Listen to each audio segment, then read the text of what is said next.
बघा ना, महाराष्ट्रात आज 450 किल्ले आहेत. पैकी 360 स्वराज्यात होते. पैकी 110 किल्ले महाराजांनी आपल्या 35 वर्षाच्या आयुष्यात उभा केलेत. 50 वर्षात घर बांधून होत नाही आम्हाला. महाराजांनी फक्त 35 वर्षात 110 किल्ले उभारले. का?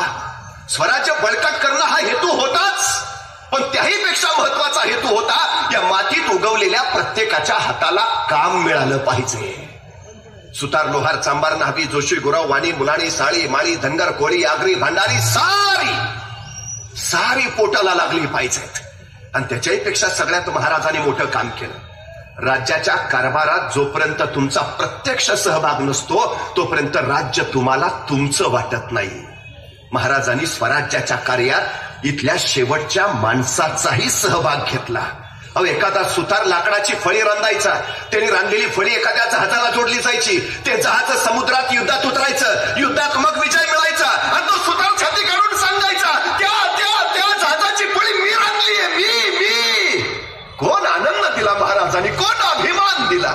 इथला प्रत्येक जण स्वराज्याच्या कार्यात तेव्हा समर्पित व्हायला तयार झाला. बघा ना, कशाच्या जोरावर माणसं मरायला. महाराजांनी राज्याचं नाव तरी काय, महाराजांनी राज्य उभा केलं, पण स्वतः उभा केलेल्या राज्याचं नाव महाराजांनी शिवराज्य नाही ठेवलं. ठेवलं असतं तरी आम्हाला अभिमानच वाटला असता, पण नाव ठेवलं स्वराज्य. स्व म्हणजे माझा. या मातीत उगवलेल्या कुणीही या राज्याच्या नावाचा उच्चार करावा. स्वराज्य, माझं राज्य. आणि मग माझा आहे ना, मलाच लढलं पाहिजे, मलाच झगडलं पाहिजे, मला तुंदलं पाहिजे, मलाच मेलं पाहिजे. उर्मीतल्या प्रत्येकात रुजली भरली फुलली आणि मग इथली माणसं मातीसाठी लढायला, मरायला, झोंजायला सिद्ध झाली. हे वैशिष्ट्य आहे. मला प्रश्न पडतो, काय दिलं महाराजांनी? किती नावं सांगावी? तानाजी, बाजी, येसाजी, कोंडाजी, कडतोच. हजारो माणसं या स्वराज्यासाठी समर्पित झाली. काय दिलं होतं महाराजांनी?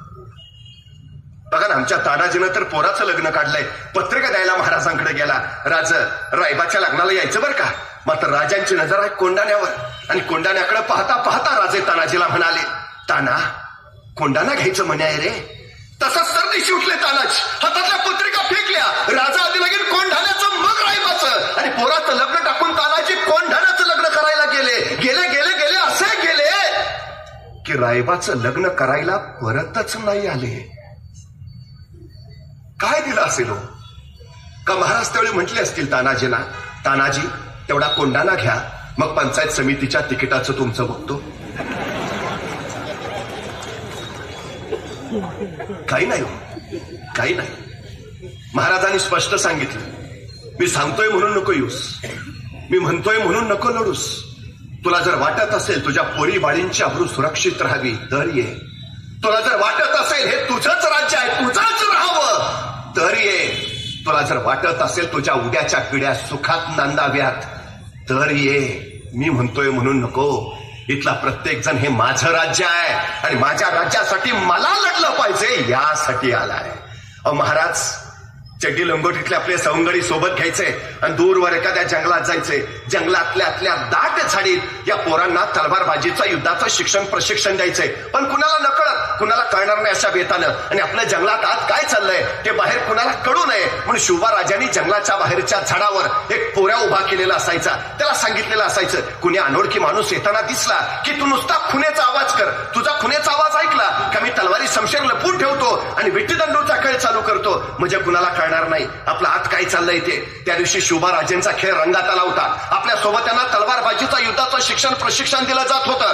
त्याचवेळी जंगलाच्या बाहेरच्या झाडावर एक खुनेचं पोरग टेहळणी करत बसलं होतं. त्याचवेळी त्याला दिसलं एक 15-16 वर्षाचं रांगडं पोरग येताना. तसं खुनेचं पोर थरारलं, नीट निरकून बघितलं, येणार पोर अनोळखी वाटलं. तसं बसल्या जागेवरून त्याने हुबेहूब मोराचा आवाज काढला.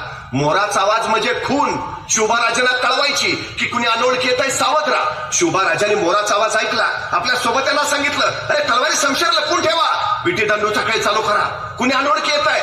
पोरांनी तलवारी लपवल्या. विटीदंडूचा खेळ चालू झाला. तोपर्यंत जंगलाच्या बाहेरच्या झाडावरचं ते खुनेचं पोरग टप्प दिशी खाली पडलं होतं.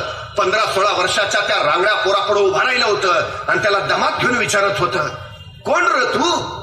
आणि ते 15-16 वर्षाचं रांगडं पोरग सांगत होतं, रामोशाचा बहिर्जीजी काय काम काढलं सर?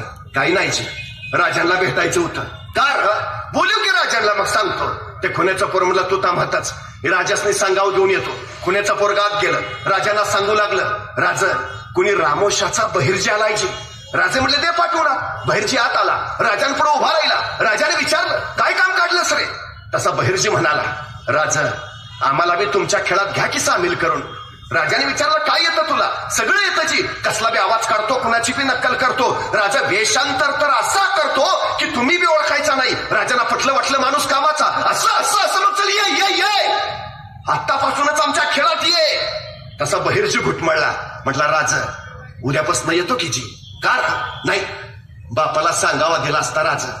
बापाला सांगून मग उद्यापासून येतो की जी. राजे म्हणले ठीक आहे, ये उद्यापासून जा. बहिर्जी जायला वळाला, 5-6 पावलं गेला. अचानक काय वाटलं कुणास ठाऊक, बहिर्जी पुन्हा माघार आला. राजांना म्हणाला, राज एक सांगू का जी? राजे म्हणले बोल. नाही, कुणी अनोळखी माणूस आला तर तुम्हाला कळावं म्हणून तुम्ही झाडावर जो पोऱ्या उभा केलाय त्याला सांगा ह्या दिवसात मोर वरडत नाही ती. नाही, कुणी जाणता माणूस यायचा आणि मोराचा आवाज ऐकायचा. तो विचार करायचा ह्या दिवसात जर मोर ओरडतच नाही तर आवाज आला कुठून? हा इथं गवसून जाल राजा. राजाने माणसं गोळा केली. त्या शेतऱ्या खोऱ्यातली गिरकांद्रातली अचूक ज्ञान सूक्ष्म निरीक्षण असलेली हाच बहिर्जी पुढं राजांचा गुप्तहेर प्रमुख झाला.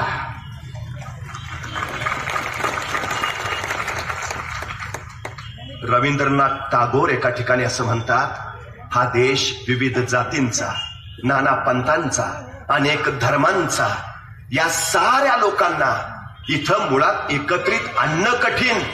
ते एकत्रित आले तर त्यांच्यात एकत्व निर्माण करणं कठीण. आणि ते एकसंघ जरी झाले तर त्यांच्यात राष्ट्रीयत्व पेरणं महाकठीण. पण हे अत्यंत महाकठीण कार्य 350 वर्षापूर्वी छत्रपती शिवाजी महाराजांनी या महाराष्ट्रात करून दाखवलं. आणि तेच त्यांच्या यशाचं सर्वोत्तम कारण आहे. सारी सोबत घेऊन महाराजांनी हे स्वराज्य उभा केलं. हे सगळ्यात मोठं वैशिष्ट्य आहे. महाराजांच्या पूर्वी लोक राजासाठी लढायचे. महाराजांनी पहिला क्रांतिकारी बदल केला. सैन्य राजासाठी नव्हे, सैन्य राज्यासाठी लढेल. राजा असेल नसेल पण सैन्य मातृभूमीसाठी लढत राहिलं पाहिजे. आणि म्हणूनच राजांनी राज्याभिषेकाची संकल्पना मांडली. कदाचित मी असेन, कदाचित मी नसेन, पण साऱ्यांचं असलेलं हे स्वराज्य टिकलं पाहिजे, चिरंतन राहिलं पाहिजे. आणि त्यासाठी त्यांना एक अधिष्ठान हवं. म्हणून महाराजांनी राज्याभिषेकाची घोषणा केली. महाराजांनी आपल्या सैनिकांना स्पष्ट आदेश दिला होता, रयतेच्या भाजीच्या देठालाही हात लावायचा नाही. पण कुठल्या रयतेच्या? आपल्या राज्यातल्या तर नाहीच. शत्रूच्या राज्यात जरी गेलात तरी शत्रूच्या राज्यातल्या शेतकऱ्यांच्या भाजीच्या देठालाही हात लावायचा नाही. महाराजांनी सक्त आदेश दिला. मंदिर, मस्जिद, चर्च धक्का लावायचा नाही. आपल्या राज्यातल्या नव्हे, शत्रूच्या राज्यात गेला तरीही धक्का लावायचा नाही. अजिबात हात लावायचा नाही. आपल्याच राज्यातल्या नव्हे, शत्रूच्या स्त्रियांना सुद्धा सन्मानच दिला गेला पाहिजे. हे महाराजांचं स्वराज्य कारण आहे. का आम्ही हा सगळा जन्मोत्सव, जयंती उत्सव साजरा करतो? सध्याचं राजकारण अर्थकारणावर चाललंय. 350 वर्षापूर्वी महाराजांचं राजकारण नैतिक मूल्यांवर चाललं होतं. हे त्याचं सगळ्यात मोठं वैशिष्ट्य आहे. आणि असं स्वराज्य महाराजांनी उभा केलं. 6 जून 1674 राज्याभिषेक झाला. राजाही छत्रपती झाले. लोककल्याणकारी राज्य अस्तित्वात आले. 750 वर्षाचं पारतंत्र्य हटलं आणि रायगडाच्या माथ्यावर स्वातंत्र्य सूर्य प्रकटला. शेतकऱ्यांचं, कष्टकऱ्यांचं, कामकऱ्यांचं राज्य या मातीमध्ये निर्माण झालं. हे राज्य कुणा कवायती फौजांनी उभा केलेलं नव्हतं. हे राज्य आपल्या काळ्या आईची सेवा करणाऱ्या शेतकऱ्यांनी स्वतःच्या घामावर आणि रक्तावर घडवलेलं स्वराज्य होतं.